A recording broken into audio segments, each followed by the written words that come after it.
मिहिर भोज तथ्य ये है कि मिहिर भोज 9वीं शताब्दी का सबसे प्रतापी शासक था। बाण ने अपनी पुस्तक हर्षचरित्र में और ह्वेनसांग जो चीनी यात्री था उसने अपने लेखों में इसका वर्णन किया है कि एक गुर्जर क्षेत्र हुआ करता था और वहां के रहने वाले लोगों को गुर्जर कहते। मिहिर भोज ने स्वयं बताया अपने अभिलेखों के माध्यम से कि राम के छोटे भाई लक्ष्मण चूंकि गेटकीपर थे, प्रतिहार थे, तो हमारा वंश उन्हीं से जुड़ा हुआ है और हम लोग चंद्रवंशी हैं, यानी लक्ष्मण के खानदान के। इतिहास में 3 बातें होती हैं, तथ्य, कथ्य और सत्य। तथ्य मतलब फैक्ट्स, कि 1962 के युद्ध में चीन ने भारत को हराया, ये तथ्य है। पर कथ्य यानी कहानी इसके पीछे की क्या है, कि क्यों हराया, कैसे भारत हारा।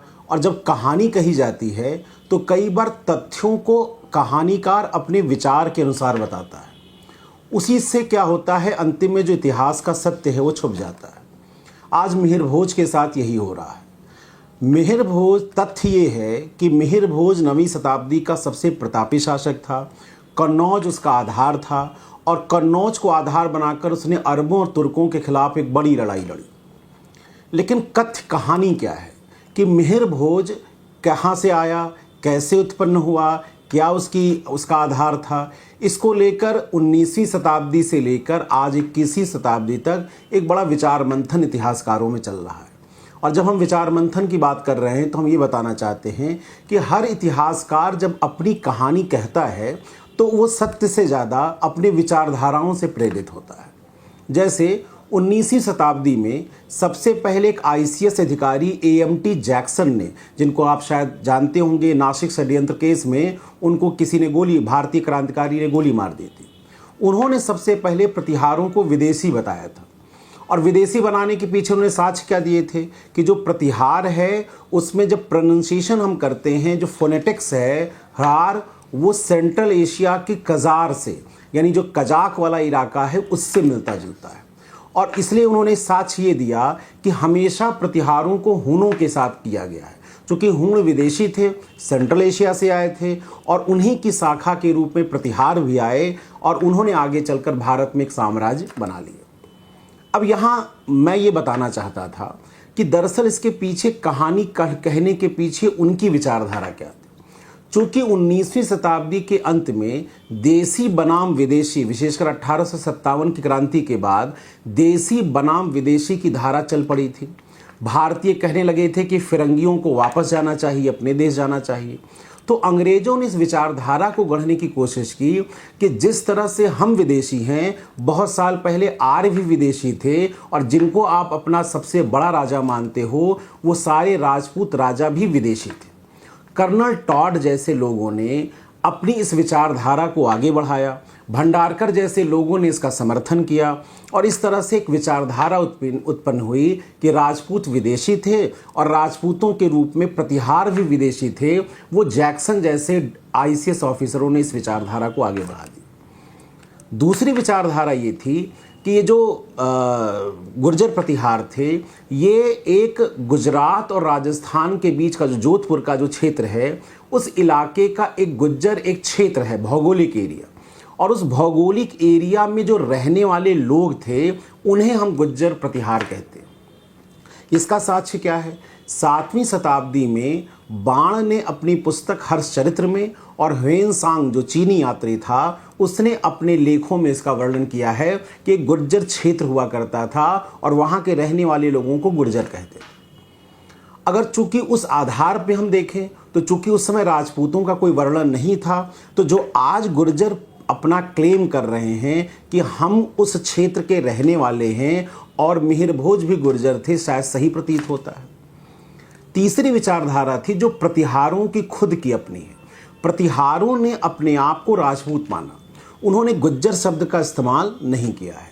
प्रतिहारों ने ये कहा कि प्रतिहार का मतलब होता है द्वारपाल, गेट कीपर, और उन्होंने अपने आप को सौमित्र, यानी जो लक्ष्मण की माँ थी सौमित्र, उससे अपने आप को जोड़ा है।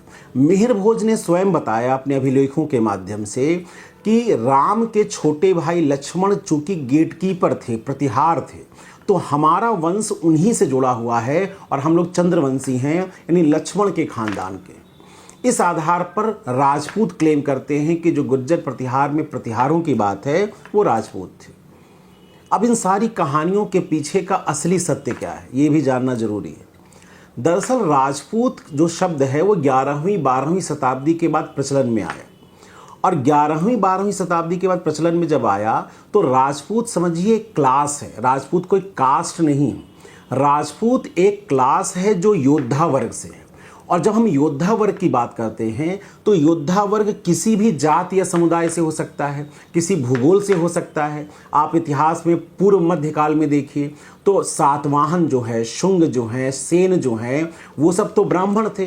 चंद्रगुप्त मौर्य भी पिछड़ी जाति का माना जाता है, गुप्त तो कायस्थ माने जाते हैं।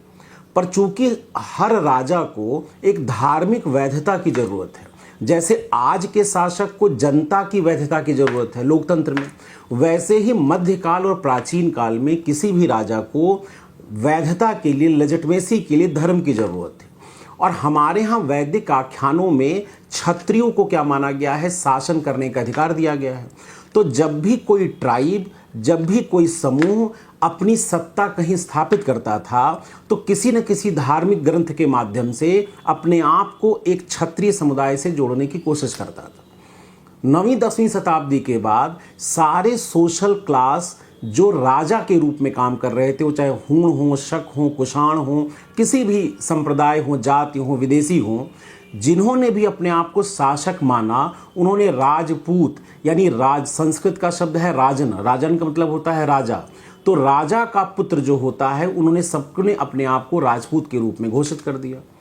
चूंकि राजपूत घोषित किया तो अपने आप को या तो सूर्यवंशी बताया या तो अपने आप को चंद्रवंशी बताया, और उसके लिए धार्मिक ग्रंथों की व्याख्या की। इसीलिए पृथ्वीराज रासो में आपने सुना होगा कि राजा वशिष्ठ के यज्ञ की बात कही गई है, और उस यज्ञ में से 4 राज योद्धा निकले जिनका नाम था प्रतिहार, परमार, चालुक्य और चौहान। वो चारों अपने आप को राजपूत मानते हैं। तो ऐसे में राजपूत एक सोशल क्लास है। उस सोशल क्लास में सभी धर्म जाति के लोग क्या थे, शामिल थे। वो देसी भी थे, विदेशी भी थे, और आगे चलकर उन्होंने अपने में शादी विवाह शुरू कर दिया। तो राजपूत जो गुजरात से लेकर राजस्थान के बीच के जो लोग थे, उन्होंने अपने आप को आगे चलकर एक कास्ट में क्या कर लिया, चेंज कर लिया। और वो जो कास्ट है, चूंकि क्षत्रिय समुदाय से परंपरागत तौर पे जोड़ा हुआ है, तो ये क्लेम उनका कई पीढ़ियों के बाद एक क्षत्रिय राजपूत समुदाय के रूप में व्याख्या।